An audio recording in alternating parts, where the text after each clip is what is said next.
ದಿನಾಂಕ 3/9/2024 cyber crime ಒಂದು ಪ್ರಕರಣ ವರದಿಯಾಗಿರುತ್ತೆ ಸೆನ್ ಪೊಲೀಸ್ ಸ್ಟೇಷನಲ್ಲಿ.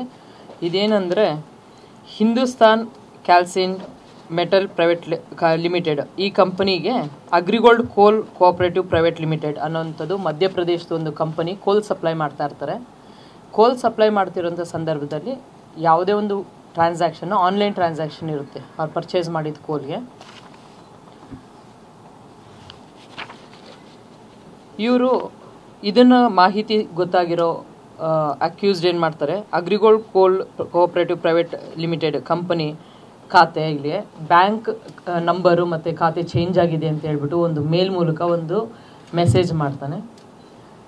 ಅವರು ಹೌದೇನೋ ಹೊಸ ಬ್ಯಾಂಕ್ ಖಾತೆ ಓಪನ್ ಆಗಿದೆ ಅಂತ ಹೇಳ್ಬಿಟ್ಟು ಆ ನಂಬರ್ಗೆ, ಆ ಅಕೌಂಟ್ ನಂಬರ್ಗೆ 2,11,50,000 ಅಷ್ಟು ಅಮೌಂಟು ಆ ಖಾತೆಗೆ ಹಾಕ್ತಾರೆ. ನೋಡಿದ್ರೆ ಇದು ಒಂದು ಮಧ್ಯಪ್ರದೇಶದಲ್ಲಿ ಬೇರೆ ಒಂದು ಪರ್ಸನ್ನು ಇನ್ಬಿಟ್ಟು, ನಾನು ಯಾವುದೇ ಕಂಪ್ನಿಗೆ ಸಂಬಂಧಪಟ್ಟಿಲ್ಲ, ಅವನು ಅಕೌಂಟ್ಗೆ ಹೋಗುತ್ತೆ, ಅಲ್ಲಿಂದ ಅವನು ಬೇರೆ ಬೇರೆ ಕಡೆ ಅದನ್ನು ವರ್ಗಾವಣೆ ಮಾಡಿರ್ತಾನೆ. ಅಕ್ಯೂಸ್ಡ್ ಎಷ್ಟು ಅಜಯ್ ಕುಮಾರ್ ಜೈಸ್ವಾಲ್ ಅನ್ನೋರು. ಇದರಲ್ಲಿ ನಮ್ಮ ಟೀಮು ಇಮಿಡಿಯೇಟ್ಲಿ ತುಂಬ ಕ್ವಿಕ್ ರಿಯಾಕ್ಷನ್ ಮಾಡಿ ಮಧ್ಯಪ್ರದೇಶಕ್ಕೆ ಹೋಗಿ ಅಕ್ಯೂಸ್ಡನ್ನ ಸೆಕ್ಯೂರ್ ಮಾಡಿರ್ತಾರೆ, ಅರೆಸ್ಟ್ ಮಾಡಿರ್ತಾರೆ.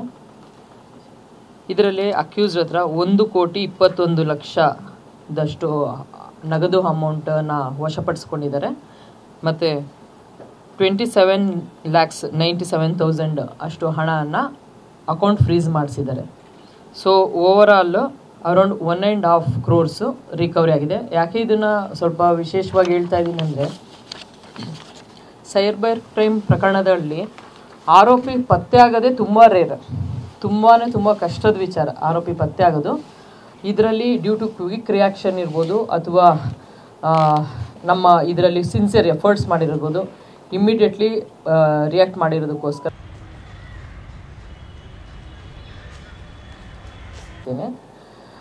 ಯಾಕೆ ಸುಲಭದ ಮಾತಲ್ಲ, ಬೇರೆ ಎಲ್ಲ ಅಫೆನ್ಸಸಲ್ಲಿ ಈಸಿ ಫೈಂಡ್ ಔಟ್ ಮಾಡೋದು. ಅಂದರೆ ಏನೋ ಒಂದು ಕ್ಲೂ ಇರುತ್ತೆ, ಗೊತ್ತಾಗ್ಬಿಡುತ್ತೆ. ವೆರಾಸ್ ಇದರಲ್ಲಿ ಸೈಬರ್ ಕ್ರೈಮ್ ಪ್ರಕರಣಗಳಲ್ಲಿ ಎಲ್ಲೋ ಕೂತು ಮಾಡ್ತಾರೆ, ಅವರು ಬೇರೆ ಹೊರದೇ ರಾಜ್ಯದಲ್ಲಿ ಮಾಡ್ತಾರೆ, ಅದು ಪತ್ತೆ ಆಗೋದು ಅಷ್ಟು ಸುಲಭದ ಮಾತಾಗಲ್ಲ. ಅಂದರೆ ಕೆಲವು ಸತಿ ಏನಾಗುತ್ತೆ, ಇನ್ನೋಸೆಂಟ್ನ ಬಳಕೆ ಮಾಡಿರ್ತಾರೆ, ಮಧ್ಯದಲ್ಲಿ ಯಾರ ಅಕೌಂಟ್ಗೆ ಹೋಗಿರುತ್ತೆ, ಅವನಿಗೆ ಏನೂ ನಾಲೆಡ್ಜ್ ಇರಲ್ಲ ಅದ್ರ ಬಗ್ಗೆ. ಆ ಥರ ಪ್ರಕರಣಗಳು ಸಹ ನಾವು ಕೇಳಿದ್ದೀವಿ. ರಿಕವರಿ ಇಷ್ಟು ಹ್ಯೂಜ್ ಅಮೌಂಟ್ ಸೈಬರ್ ಕ್ರೈಮ್ ಪ್ರಕರಣಗಳಲ್ಲಾಗಿರೋದು ಭಾಳ ಒಂದು ವಿಶೇಷ ಮತ್ತು ಈ ತಂಡಕ್ಕೆ ಒಂದು ಅಪ್ರಿಷಿಯೇಟ್ ಮಾಡ್ತೀವಿ ಮತ್ತು ಇದ್ರ ಬಗ್ಗೆ ಬಹುಮಾನ ಸಹ ವಿತರಣೆ ಮಾಡ್ತೀವಿ.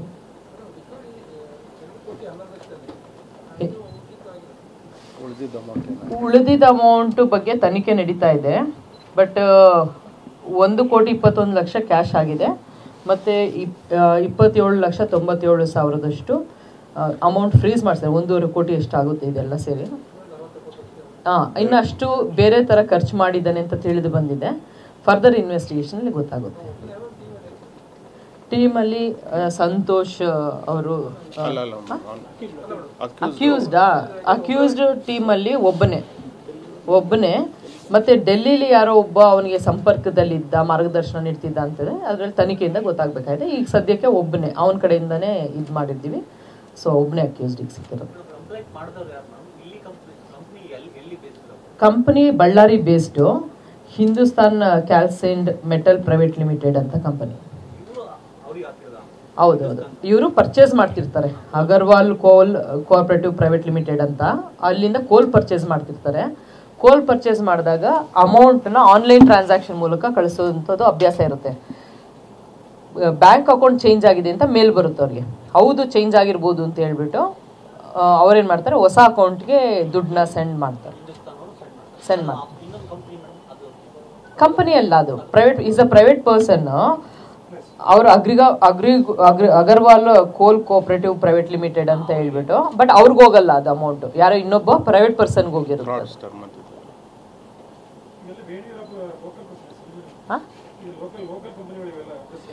ಹೌದು, ಇದು ಲೋಕಲ್ ಕಂಪನಿ. ಇದು Hindustan calcined metal private limited ಬಂದು ಲೋಕಲ್ ಕಂಪನಿ, ಬಳ್ಳಾರಿ. ಇದು ಹೌದು, ಅವರು ಕಂಪ್ಲೇಂಟ್ ಮಾಡಿದ್ರು. ದಿನಾಂಕ 3/9/2024 ಕಂಪ್ಲೇಂಟ್ ಮಾಡಿರ್ತಾರೆ.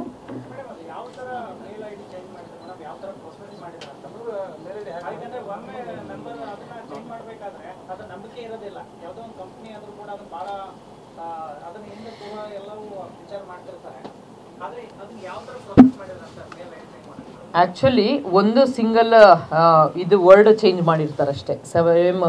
ಸೇಮ್ ಮೇಲ್ ಐ ಡಿಲಿ ಒಂದು ಸ್ವಲ್ಪ ಚೇಂಜಸ್ ಮಾಡಿರ್ತಾರೆ. ಅದು ಇವರು ಟ್ರಾನ್ಸಾಕ್ಷನ್ ಮಾಡ್ಬೇಕಾದ್ರೆ ಅಬ್ಸರ್ವ್ ಮಾಡಬೇಕಾಗಿತ್ತು, ಇವರು ಮಾಡಿಲ್ಲ. ಯೂಶ್ವಲಿ ಏನಾಗುತ್ತೆ ಅಂದರೆ ಆ ಥರ ಆನ್ಲೈನ್ ಟ್ರಾನ್ಸಾಕ್ಷನ್ಸ್ ಇರುವಂಥ ಯಾವುದೇ ಕಂಪನಿ ಆಗಲಿ ಅಮೌಂಟ್ ಹಾಕಬೇಕಾದ್ರೆ ಒಂದ್ಸತಿ ಕನ್ಫರ್ಮ್ ಮಾಡ್ಕೊತಾರೆ. ಕನ್ಫರ್ಮ್ ಮಾಡ್ಕೊಂಡು ಹಾಕ್ತಾರೆ, ಮತ್ತು ಅಲ್ಲಿ ರಿಸೀವ್ ಆಗಿದೆಯಾ ಸಹ ಅವ್ರು ಚೆಕ್ ಮಾಡ್ಕೊಳ್ತಾರೆ. ಇವರು ಚೆಕ್ ಮಾಡದೇ ಇರೋದು ನೆಗ್ಲಿಜೆನ್ಸ್ ಅಂತ ಅಂದ್ಕೊಂಡಿದ್ದೀವಿ. ಗೊತ್ತಿಲ್ಲ ಅದ್ರ ಬಗ್ಗೆ, ಇನ್ನು ವಿಚಾರ ಮಾಡಬೇಕು. ಯಾರು ಅಕೌಂಟ್ ಟ್ರಾನ್ಸಾಕ್ಷನ್ ಮಾಡ್ತಿದ್ರು ಅವರು, ಅದ್ರ ಬಗ್ಗೆ ಇನ್ನು ತನಿಖೆಯಿಂದ ಗೊತ್ತಾಗಬೇಕಾಗಿದೆ. ಹಾಂ,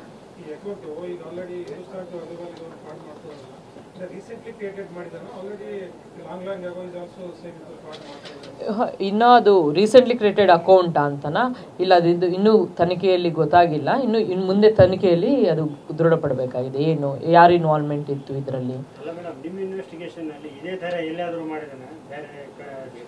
ಅದೆಲ್ಲನೂ ಈಗ it's too early to decide it, because ಇನ್ನು ತನಿಖೆ ಪೂರ್ತಿ ಆದರೆ ಅದು ಗೊತ್ತಾಗುತ್ತೆ. ಬೇರೆ ಎಲ್ಲಾದರೂ ಮಾಡಿದ್ನಾ ಇದೇ ಥರ, ಅಥವಾ ಇಲ್ಲಿ ಟ್ರಾನ್ಸಾಕ್ಷನ್ ಮಾಡ್ಬೇಕಾದ್ರೆ ಯಾರ್ದಾದ್ರು ಇನ್ವಾಲ್ವ್ಮೆಂಟ್ ಇತ್ತಾ, ಅದೆಲ್ಲನೂ ನಂತರ ತನಿಖೆ ನಂತರ ಗೊತ್ತಾಗುತ್ತೆ.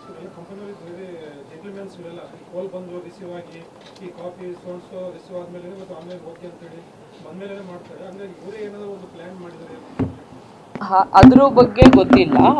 ಯಾರು ಕಂಪ್ನಿಯಲ್ಲಿ ಯಾರ್ದು ಏನಾದ್ರು ಇನ್ವಾಲ್ವ್ಮೆಂಟ್ ಇದೆಯಾ ಅನ್ನೋದ್ರ ಬಗ್ಗೆ ಇನ್ನೂ ಕೂಲಂಕುಷವಾಗಿ ಗೊತ್ತಾಗಿಲ್ಲ.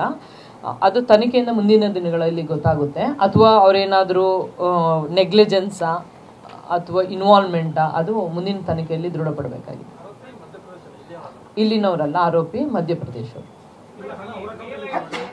ಹಾಂ, ಮೇಲ್ ಐ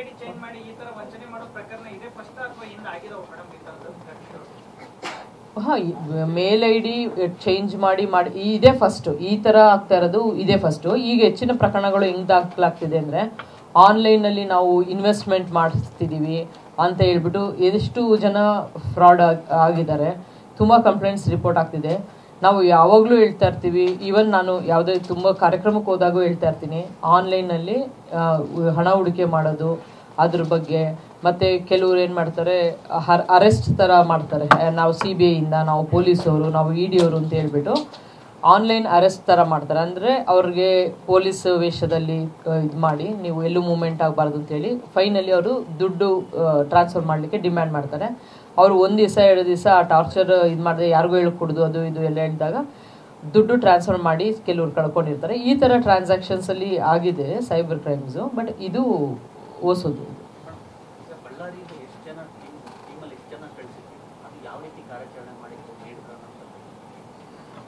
ಬಳ್ಳಾರಿಯಿಂದ ಈ 6 ಮೆಂಬರ್ಸ್ ಹೋಗಿದ್ದಾರೆ ಒಟ್ಟು. DSP ಅವರು ಸಂತೋಷ್ ಅವರು, ಮತ್ತು ಇನ್ಸ್ಪೆಕ್ಟರ್ ರಮಾಕಾಂತ್, ಸಿಬ್ಬಂದಿಗಳಾದ ತಿಪ್ಪೇರುದ್ರಪ್ಪ, ಹನುಮಂತ ರೆಡ್ಡಿ, ಯಲ್ಲೇಶು, ವೆಂಕಟೇಶ್, ಇಷ್ಟು ಜನ ಮಧ್ಯಪ್ರದೇಶಕ್ಕೆ ಹೋಗಿದ್ದರು.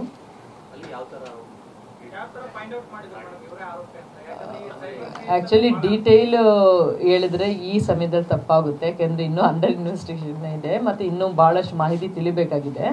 ನಮ್ಮ ಆಫೀಸರ್ಸು ಮತ್ತು ಮತ್ತು ಮಧ್ಯಪ್ರದೇಶವರು ಸಹ ಇದಕ್ಕೆ ಸಹಕಾರ ನೀಡಿದ್ದಾರೆ. ಮಧ್ಯಪ್ರದೇಶ ಆಫೀಸರ್ ಸಹ ಅಷ್ಟು ಹೇಳ್ಬೋದು.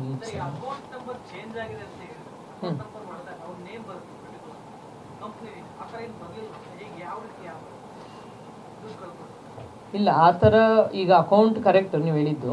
ಅಕೌಂಟಲ್ಲಿ ನಾವು ಸೆಂಡ್ ಮಾಡಿದಾಗ ಎನಿ ಪರ್ಸನ್ ಅಷ್ಟು ಹ್ಯೂಜ್ ಅಮೌಂಟ್ ಟ್ರಾನ್ಸಾಕ್ಷನ್ ಮಾಡಬೇಕಾದ್ರೆ ಅದನ್ನು ಕ್ರಾಸ್ ಚೆಕ್ ಮಾಡ್ತಾರೆ, ಯೂಶ್ವಲಿ ಮಾಡ್ತಾರೆ. ಇದರಲ್ಲಿ ನೆಗ್ಲಿಜೆನ್ಸ್ ಮಾಡಿದಾರಾ, ತುಂಬ ಕಡೆ ಟ್ರಾನ್ಸಾಕ್ಷನ್ ಮಾಡೋದ್ರಲ್ಲಿ ನೆಗ್ಲಿಜೆನ್ಸ್ ಮಾಡಿದಾರಾ ಅಥವಾ ಇನ್ವಾಲ್ವ್ಮೆಂಟ್ ಇದೆಯಾ ಅನ್ನೋದು ಇನ್ನೂ ಸ್ಪಷ್ಟ ಗೊತ್ತಾಗಿಲ್ಲ ಈ ಸಮಯದಲ್ಲಿ. ಅದಕ್ಕೆ ನಾನು ತುಂಬ ಡೀಟೇಲ್ ಹೇಳೋಕ್ಕೆ ಹೋಗ್ತಾ ಇಲ್ಲ ಈ ವಿಚಾರದಲ್ಲಿ. ಮುಂದೆ ತನಿಖೆಯಿಂದ ಅದು ಗೊತ್ತಾಗುತ್ತೆ.